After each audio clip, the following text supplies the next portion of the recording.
याद आवेला ओकर देखिले तस्वीर में, नसे नसे बस गइल बिया मोर शरीर में। आहा हर पल याद आवेला ओकर देखिले तस्वीर में, नसे नसे बस गइल बिया मोर शरीर में। हे राम जी काहे न लिखनी तकदीर में, मोर पगली के काहे न लिखनी तकदीर में।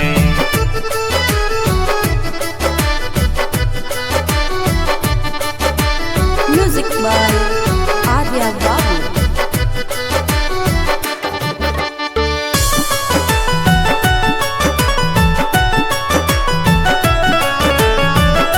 हमारा पवित्रता का बुझता नहीं हमी, जिंदगी में वो कर के तना खलता बेकमी।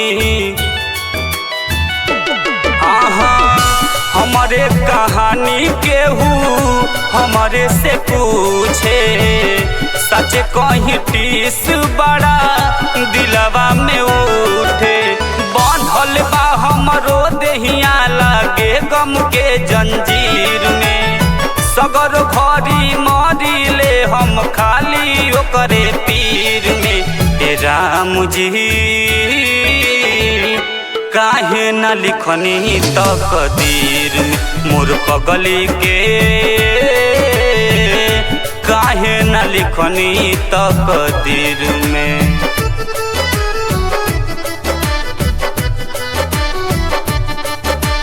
म्यूजिक बाय आर्या बाबू।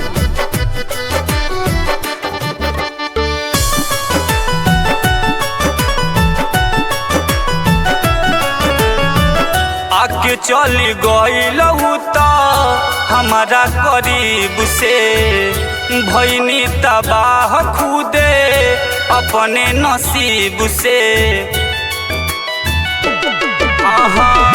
इतने शिकायत हमार तो हसे हुजूर बा, प्यार वो से होखे नाही जे अखिया से दूर बा।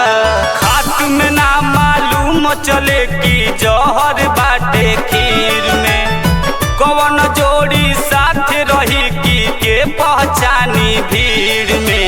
हे राम जी काहे न लिखनी तकदीर में, मोर पगली के काहे न लिखनी तकदीर में।